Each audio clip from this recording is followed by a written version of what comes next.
Hey guys, welcome back to Strand Farm.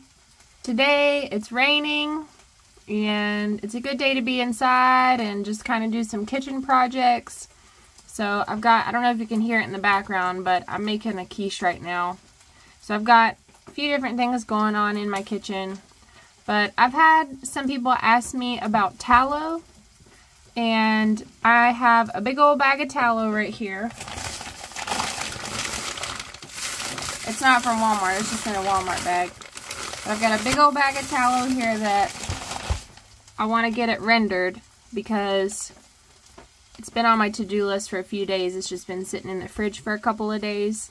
And so the weather after this rain, I think we've only got like maybe another day or two left of weather that is conducive to running the wood stove. And after that, it's going to be heating up, and I'm not going to really be able or really want to use the wood stove when it gets hot because it just gets too hot in here. So it's kind of down to the wire. And so I've got a bunch of different things going on in the kitchen, but I know some of you guys were interested in how to render tallow, and so I thought I would show you how I'm going to do it. Now, I will just say I've never rendered tallow before. This is my first time. I have rendered lard. It's the same process. They're both animal fats, and it goes the same way. So I'm going to show you how I do it, and let's get started. I'm just going to stir this really quick. I'm trying to get this tallow video filmed for you guys while also multitasking. But I'm making like a chicken, sausage, and onion quiche. So I'm just trying to get this browned. My stove's getting hot, so let's turn this down. Oops, dropped my thing. Let's turn this down just a little bit. I want to keep the stove going pretty hot because I do plan to bake in the oven. And then also I'm heating me up some leftovers down there.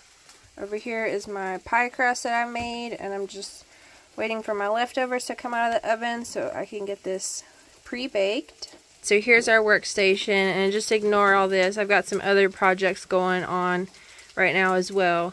But this cutting board is clean. I just used it for a different project and then rinsed it off. So that's why it's right here. But anyways, now I've got my Dutch oven up here. I'm going to start cutting up this beef fat. While I was editing this video, I realized that I kept saying tallow instead of beef fat.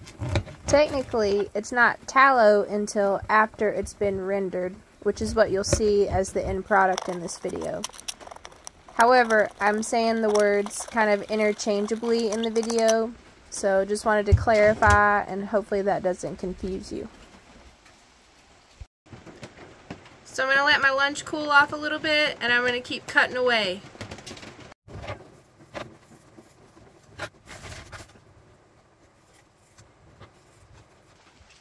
We're at about the halfway mark. I've got half of my tallow in this pot, so let me show you how it looks. Here we go. And if we go down in here, you can see it's already starting to melt. Low and slow is good. And then like some of these pieces, I didn't even really try to cut them all the way through. I'm just doing like a rough chop. But like some of this connective tissue is just ridiculous, and I'm just trying to get through this quickly. So I just kind of broke it up nice and easy. I'm going to let this start to melt. I put the rest of the tallow back in the fridge just because it was starting to warm up. It's like 70, 80 degrees in here. So I'm going to get my quiche crust out of the oven, take a lunch break, and then I'm going to get back to it. I don't even know how long this has been in here. I think I said 10 minutes, but I forgot to set a timer. But I think it's been long enough. I smushed the edge a little bit there. Oh well. It'll still eat. We've got a gluten-free pie crust with half lard and half coconut oil. One, because I didn't want to use all of my lard, and two, I need to use up more of my coconut oil. Also, I forgot to show you guys, but I had pulled off that sausage and onion mix, and I'm just letting it sit over here on the stove just to let it cool off. And we'll get back to that after lunch. Alrighty, so lunch break is over, and I've cracked 8 eggs into my mixing bowl, and I'm going to go ahead and get my quiche going here. So I've got my pie crust, my eggs, and then my fillings over here. And I figured I would do that before I get back to cutting up my tallow, just because I figure this quiche is probably going to take about an hour in the oven. Let me show you what else I'm going to add to my eggs. There's my crushed red peppers. That's probably maybe like a teaspoon. Probably a tablespoon or so of garlic powder. You guys know I hardly ever measure. About a tablespoon of that veggie seasoning mix. And we like black pepper around here, so I did 20 twists of black pepper. And then I'm going to add maybe like a teaspoon of salt. For my milk, I'm using oat milk as usual, and I'm running out. I need to go to the store, so I'll probably only add maybe like half a cup. And we'll just whisk all that up together. I've got some organic white cheddar cheese that I'm going to grate, and I'm going to put that all along the bottom of this pie crust, and I'll try to set some aside to put on top as well. So there's our cheese. Normally I wouldn't be that skimpy on cheese, but like I said, I need to run to the grocery store soon, so I'm going to save a little bit for the top. So there's our sausage and onions. I'm just going to kind of even them out just a little bit there.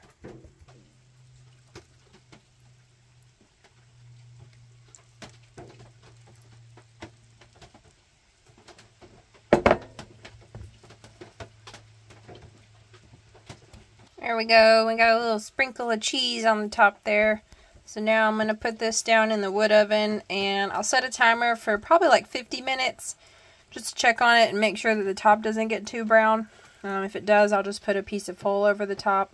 There she is in the oven, and I've got her on the lowest rack there just for the first 50 minutes or so, and then if the top's not getting brown enough by then, I can move it up if I want to. Now we'll get back to cutting up some more tallow. The rain's picking up, but I've got all of my tallow cut up and in the pot, and you can see down here that it's starting to melt, starting to render down. So I'm just going to let that keep going nice and slow. But in the meantime, my timer went off on my quiche, which means I cut tallow for an hour or better. But I got that done, so let's get the quiche out of the oven.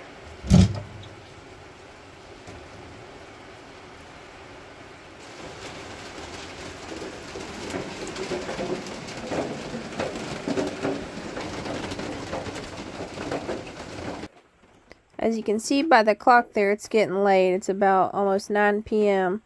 So I'm just going to take a look at my tallow before I go to bed. Give it a little stir. But it's melting down nice and slow, and we'll just let this beef fat continue to slowly melt throughout the night, and then we'll get back to it again in the morning. Alright, it's the next morning, and it looks like my tallow cooled off, but that's okay, we're getting the fire going again, and then we will continue to render this tallow. It's been about an hour since we last looked at this tallow. It looks like we're back in business here. I've got it back up on this grate just to keep it going nice and slow. I'm going to give it a stir really quick. I still see big pieces of fat, so we're just going to let this keep going today nice and slow. And we'll just come in here and give it a stir every once in a while just to see how it's going. It's been a few hours later, and it looks as all of the beef fat has fully melted down. So I've got my Dutch oven pulled off of the wood stove, and I'm going to go ahead and strain it and funnel it into my pint jars. And as you can see, all that's left here is just like connective tissue and pieces of meat. Here's our final product, and it's a nice yellow, clean color while it's hot. Isn't that a beautiful color? And these pint jars of tallow, I'm just going to let sit on the counter overnight to cool. Good morning. So I thought since our tallow project is over, I'm finished rendering, I thought I'd show you guys what I got from that big old pot of fat. So let me show you really quick.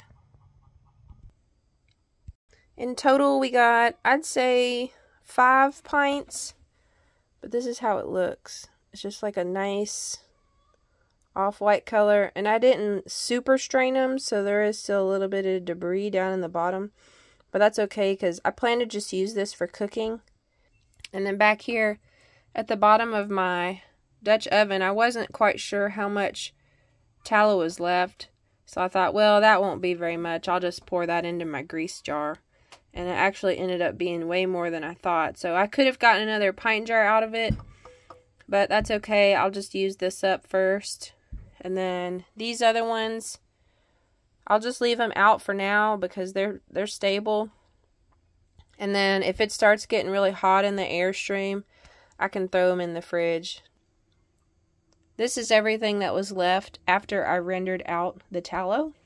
This I will be giving to the chickens. Probably what I'll do is put the chicken footage after the credits. So if you're interested in watching that, be sure to stay tuned after the credits. And you can watch the chickens enjoy this tallow right here.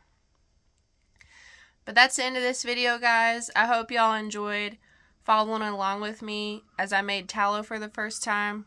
And I'm glad it turned out. I didn't get as much tallow as I thought I was going to get, but that's okay.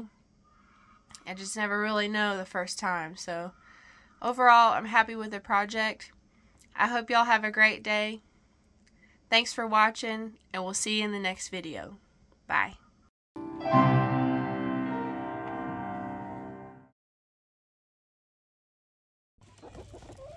Good morning. Let's see, where should we put it? Let's go up here.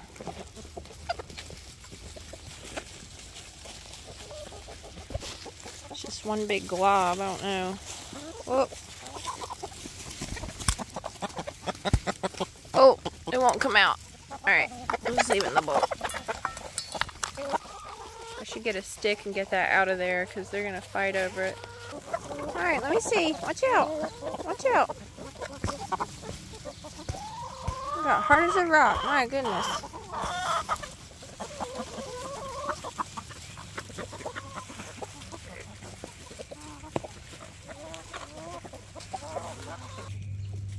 Nobody's discovered this piece yet except for you. So I got it all to myself.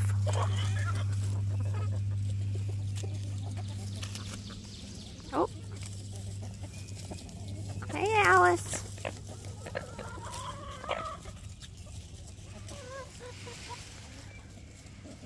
Everybody else is down there enjoying that other chunk.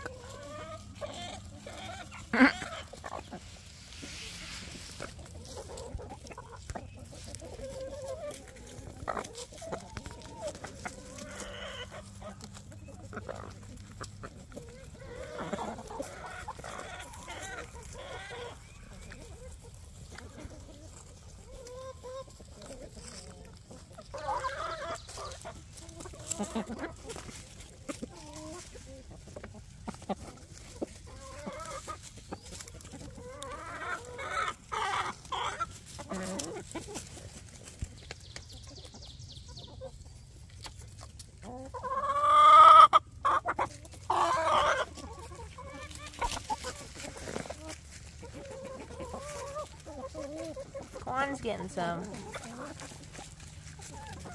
Oh.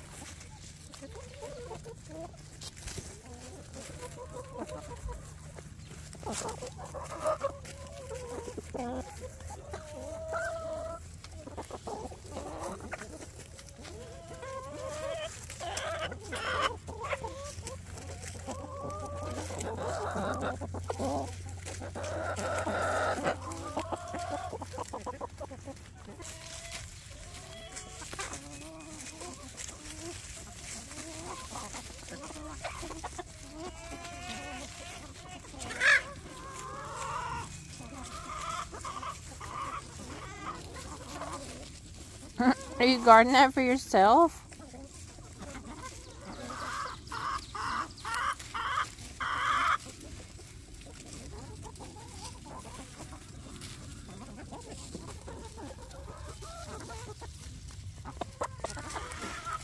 Alright, I'm going to leave y'all to it. I'm glad you're enjoying that.